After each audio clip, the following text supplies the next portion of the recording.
Apocalipsis 3. Cartas de Jesús a las iglesias. Primera parte. A la iglesia en Sardes.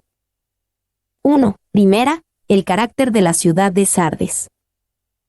Escribe al ángel de la iglesia en Sardes. Al mismo tiempo que Jesús habló estas palabras a Juan, la antigua ciudad de Sardes ya había visto sus mejores días y comenzaba a declinar. Pero aún era una ciudad rica, debido a que estaba situada en la intersección de varios caminos y rutas comerciales importantes. La conexión entre Sardes y el dinero fácil, era bien conocida en el mundo antiguo. Y es de interés hacer notar que la primera moneda acuñada en Asia Menor fue acuñada en Sardes, en los días de Creso. Estas monedas creadas de una forma burda fueron el inicio del dinero, en el sentido moderno del término. Sardes era el lugar donde nacía el dinero moderno. Barclay. Sardes también era una ciudad bien conocida por su facilidad de vida y lujos. Tenía una reputación bien merecida por su apatía e inmoralidad. En Sardes había un gran, magnífico, templo dedicado a Cibeles, la diosa madre. De las ruinas de ese templo podemos ver que sus columnas principales eran de 60 pies de altura y más de 6 pies de diámetro. Esta diosa madre era honrada, adorada, con todo tipo de inmoralidad e impureza sexual. La combinación de dinero fácil y un ambiente de moral apática hacía que la gente de Sardes amara el placer y fueran en gran medida indulgentes. La gran característica de Sardes era que, incluso en labios paganos, Sardes era un nombre de desprecio. Su gente era notoriamente holgazana, amante del placer y de los lujos. Sardes era una ciudad de la decadencia. Barclay. Y esta indulgencia, esta falta de disciplina y dedicación, fue la perdición de Sardes en diferentes ocasiones. El historiador griego Heródoto cuenta la historia de la caída de Sardes en los días de Ciro. El rey Ciro había llegado a Sardes, y halló que la posición de la ciudad era ideal para la defensa. Al parecer, no había manera de escalar el escarpado precipicio que amurallaba la ciudad. Él recompensaría a cualquier soldado de su ejército que pudiera encontrar una forma de subir a la ciudad.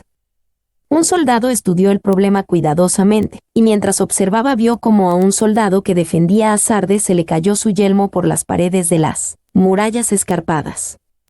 Él observó al soldado que descendía por un pasaje secreto para recuperar su yelmo, marcó el lugar del camino y condujo a un grupo de soldados hacia arriba esa noche. Cuando escalaron fácilmente los precipicios y llegaron a la ciudad, no sintieron que debían ser diligentes, pues los encontraron indefensos. Los soldados de Sardes estaban tan confiados en las defensas naturales de su ciudad que no pensaron en tener una guardia diligente. Así que la ciudad fue fácilmente conquistada. Curiosamente, lo mismo sucedió casi 200 años después, cuando Antíoco atacó y conquistó a la ciudad confiada que no preparó vigías. 2. A pesar de que la situación de la ciudad la hacía ideal para la defensa, al estar en lo alto del valle de Hermo rodeada por precipicios profundos, casi imposibles de escalar, Sardes ya había caído 2 veces antes debido a la confianza excesiva y al fracaso de no poner guardia. En el año 549 AC el rey de Persia, Ciro, terminó con el gobierno de Creso al escalar los precipicios bajo el abrigo de la oscuridad. En el año 214 a.C., los ejércitos de Antíoco el Grande, 3, capturaron la ciudad utilizando el mismo método. Walberg.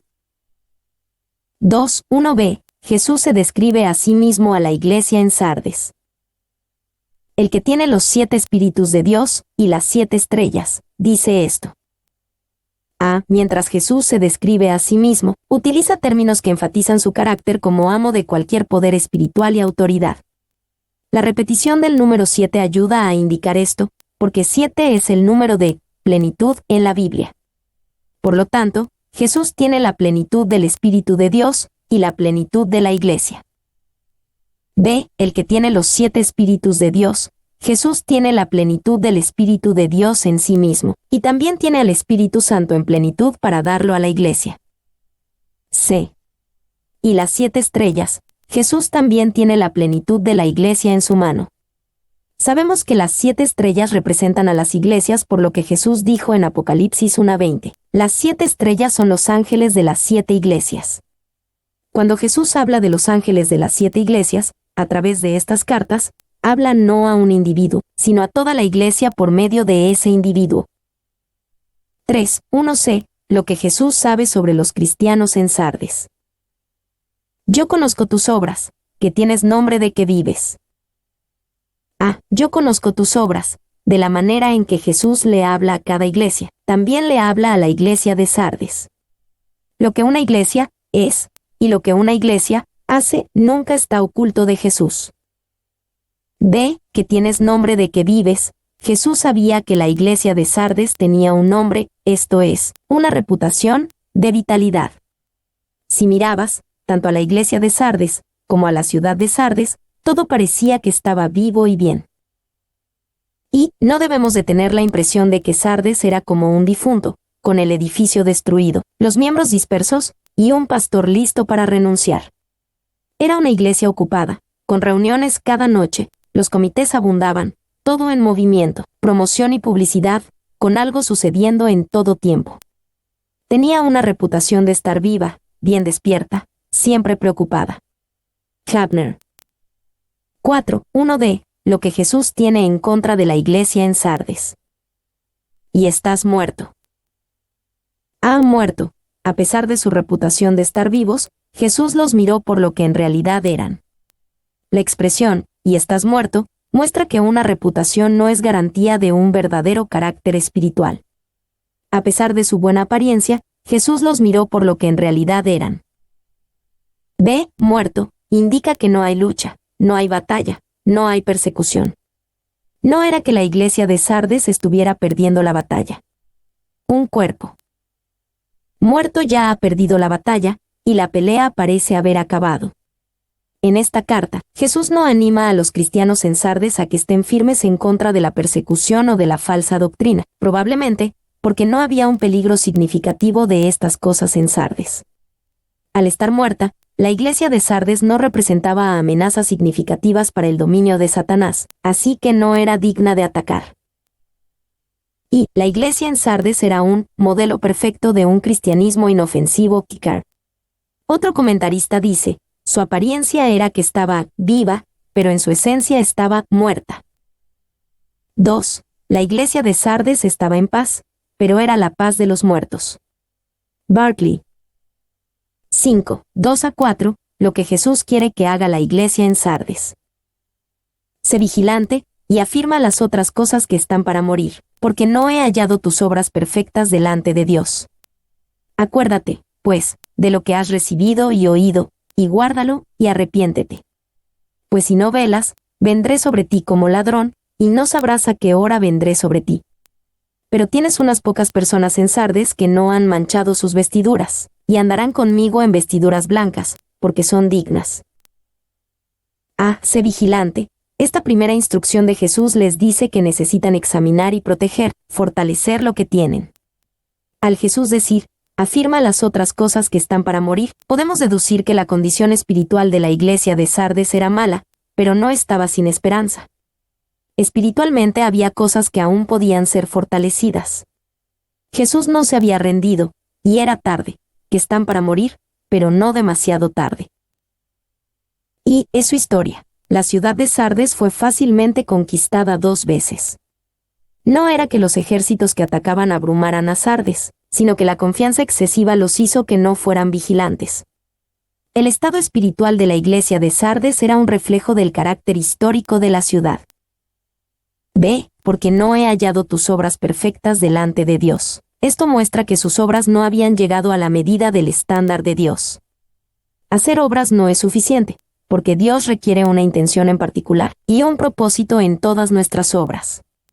Nuestras obras deben de ser hechas con el corazón y en una manera que las haga ser perfectas delante de Dios. Y, respecto a la frase, no he hallado tus obras perfectas, Clarke dice, ellos hacían deberes de todos tipos, pero no los hacían de manera completa. Ellos estaban constantemente empezando, pero nunca concluían nada. Acuérdate, pues, de lo que has recibido y oído, y guárdalo, y arrepiéntete. Lo que ellos deben de hacer es acordarse cómo han recibido y oído la palabra de Dios. Deben de guardar esas cosas, y deben de arrepentirse y restaurar la autoridad del Evangelio y la doctrina apostólica sobre sus vidas. Y Pablo describió en 1 Tesalonicenses 2:13 el tipo de recepción de la palabra que ellos necesitaban recordar, por lo cual también nosotros sin cesar damos gracias a Dios, de que cuando recibisteis la palabra de Dios que oísteis de nosotros, la recibisteis no como palabra de hombres, sino según es en verdad, la palabra de Dios, la cual actúa en vosotros los creyentes. Pues si no velas, vendré sobre ti como ladrón. Jesús les advierte del gran peligro de no mantenerse vigilantes. Si ellos ignoran su mandamiento de velar, entonces Jesús vendrá sobre ellos como ladrón, en un tiempo que ellos no esperan. Y vendré sobre ti, ¿cómo vendrá Jesús sobre ellos? Él podría venir sobre ellos en el sentido de traer un juicio inmediato. O Él podría venir sobre ellos en el sentido de su venida por la iglesia en el rapto, 1 Tesalonicenses 4, 16-17. Usado en cualquier sentido, muestra que su venida puede ser repentina y sin anunciarse, así que ellos deben de velar. 2. Winston Churchill le dijo a Gran Bretaña en los primeros días de la Segunda Guerra Mundial: les debo dejar una palabra de advertencia. Lo que le sigue a la cobardía y a la traición, la confianza excesiva que conduce a la negligencia y a la pereza, es el peor de los crímenes de guerra. Citado en Banch. Pero tienes unas pocas personas en Sardes que no han manchado sus vestiduras. Aún entre los cristianos muertos de Sardes, hay un remanente fiel. Pero solamente eran unas pocas personas. En Pérgamo, Apocalipsis 2:14, y en Tiatira, Apocalipsis 2:20, había algunos malos entre los buenos. Pero en Sardes, había unas pocas personas entre los malos. Y tienes, en Sardes, aquí se muestra que es notable que aún se hallan, en Sardes, unas pocas personas fieles al Señor. Es notable porque la ciudad tiene una reputación considerable de inmoralidad. En una ciudad tan malvada, algunos entre los cristianos no se habían manchado al no unirse al pecado. 2. Que no han manchado sus vestiduras. ¿Por qué Jesús se refiere a que no han manchado sus vestiduras? En la adoración pagana de aquellos días, no era permitido acercarse a los dioses con ropas sucias. La analogía puede funcionar para la adoración a Jesús, porque Él da a sus santos vestiduras blancas. 3. Así como el pecado es expresado bajo la noción de desnudez, la santidad es expresada bajo la noción de vestiduras. Paul y andarán conmigo en vestiduras blancas. Jesús también promete que estos santos andarán con Él. Esta ilustración de una relación y amistad cercana es vista en la vida de Enoc, quien caminó, pues, con Dios, y desapareció, porque le llevó Dios. Génesis 5:24. Y, claro que las vestiduras que Jesús da son siempre blancas. Sardes era una iglesia que estaba muerta, debido a un compromiso con el pecado. Ellos necesitaban recibir y andar en la pureza, en las vestiduras blancas que Jesús da. El blanco también era el color del triunfo para los romanos, así que las vestiduras blancas hablan del triunfo final del creyente en Jesús. 2. Andarán conmigo, es la recompensa más grande que Jesús puede darles a sus seguidores. Los cristianos en Sardes que olvidaran su compromiso pecaminoso con su ciudad, serían recompensados con un caminar más cercano, más íntimo con Jesús. Esta recompensa es, finalmente, una mejor motivación que el temor al castigo o a la ruina por nuestro pecado. 3. Los puros pueden tener una intimidad más grande con Dios, no solamente porque se la han ganado, sino porque están más interesados en las cosas de Dios. Dios promete recompensar ese interés. Bienaventurados los limpios de corazón, porque ellos verán a Dios. Mateo 5:8. 4. Pero, ¿qué se hará con tales personas que viven en la iglesia, pero están fuera? ¿Qué tienen nombre de estar vivos, pero están muertos? ¿Qué se hará con los simples maestros que no viven lo que enseñan? ¿Qué habrá de ser de aquellos que son religiosos en la apariencia externa, pero por dentro viven en la hiel de la de amargura? Contestamos, de la misma manera que lo hizo el buen Calvino, ellos andarán en la oscuridad, pues no son dignos. Ellos andarán en la oscuridad de la destrucción de Dios. Ellos andarán en la oscuridad de una angustia incomparable. Ellos andarán en la oscuridad de una desesperación sin esperanza. Ellos andarán en la oscuridad de la condenación. Ellos andarán en la oscuridad por siempre, porque fueron hallados indignos. Spurgeon. 6:5. Una promesa de una recompensa. El que venciere será vestido de vestiduras blancas, y no borraré su nombre del libro de la vida, y confesaré su nombre delante de mi Padre, y delante de sus ángeles. El que venciere será vestido de vestiduras blancas. Jesús identifica a los vencedores con aquellas pocas personas que no han manchado sus vestiduras. Apocalipsis 3:4. Estos vencedores usarán vestiduras blancas, recibidas de Jesús. Y la diferencia entre la mayoría muerta con obras imperfectas, pero que tienen buena reputación, y las pocas personas que estaban agradando a Dios con pureza, es la cercanía con Jesús, que siempre está relacionada con la pureza. La muerte y la fachada espiritual de la mayoría de los cristianos en Sardes estaba relacionada con vidas impuras, y con el compromiso con el pecado del mundo que los rodeaba. Es difícil decir si la muerte vino antes de la impureza, o la impureza vino antes de la muerte, pero, seguramente, están relacionadas. 2. Jesús explicó la absoluta necesidad de ser vestidos por Dios con ropas de pureza y justicia en la parábola de la fiesta de bodas, Mateo 22, 11-14. La verdadera justicia es recibir la cubierta de Dios, en lugar de intentar cubrirnos a nosotros mismos. Adán y Eva trataron de cubrir su propio pecado, Génesis 3:21, pero Dios les proveyó una cubierta que vino del sacrificio, Génesis 3:7. B. Y no borraré su nombre del libro de la vida. Por esto, los vencedores tienen asegurada su ciudadanía celestial. En el mundo antiguo, la muerte o la pena capital podían borrar el nombre de un antiguo ciudadano del libro de la ciudad, que era el registro de la ciudad.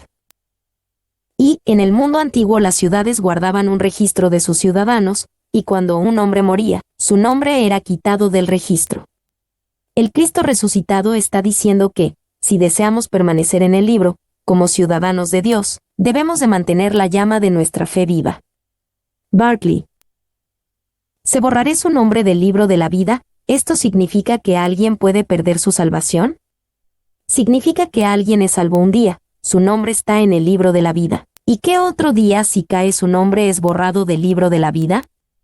Necesitamos ver primero el contexto de Apocalipsis 3:5. El enfoque es la garantía, así que no debemos de pensar que los nombres están siendo constantemente borrados y reescritos. El enfoque aquí no es que Jesús está sentado en el cielo con un borrador. Al mismo tiempo, debemos de considerar lo que dice la palabra sobre el libro de la vida. Y hay un libro de la vida, y estará abierto y se hará referencia a él en el día del juicio. Esto significa que el libro de la vida es real, y será leído. Y vi a los muertos, grandes y pequeños, de pie ante Dios, y los libros fueron abiertos, y otro libro fue abierto, el cual es el libro de la vida, y fueron juzgados los muertos por las cosas que estaban escritas en los libros, según sus obras, Apocalipsis 20:12. 2. Hay un libro de la vida, y este determina si vamos al cielo o al infierno. Esto significa que el libro de la vida es importante. Y el que no se halló inscrito en el libro de la vida fue lanzado al lago de fuego, Apocalipsis 20:15. 3. Hay un libro de la vida, y el conocer que nuestros nombres estén escritos allí nos debe de traer un gran gozo.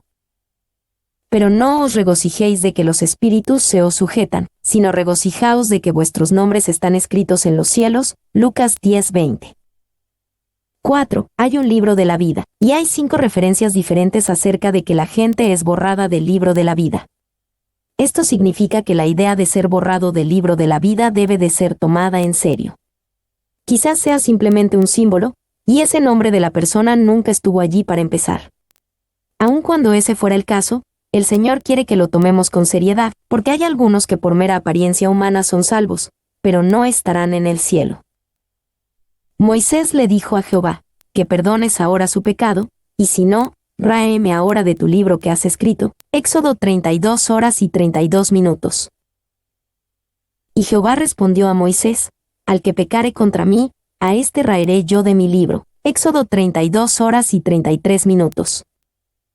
Sean raídos del libro de los vivientes, y no sean escritos entre los justos. Salmo 69 horas y 28 minutos.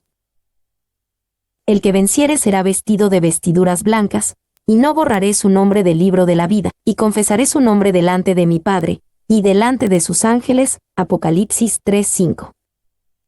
Y si alguno quitare de las palabras del libro de esta profecía, Dios quitará su parte del libro de la vida, y de la santa ciudad y de las cosas que están escritas en este libro. Apocalipsis 22:19. Un buen ejemplo de que debemos de tomar esta advertencia seriamente es la vida de un hombre llamado Charles Templeton. Hace una generación, él estaba bien envuelto en los fundamentos de Jóvenes para Cristo, e impactó a la nación para Jesús. El mismo Chuck Smith se había referido a él como un ministro tan dinámico y poderoso que iría a cualquier lugar para escucharlo.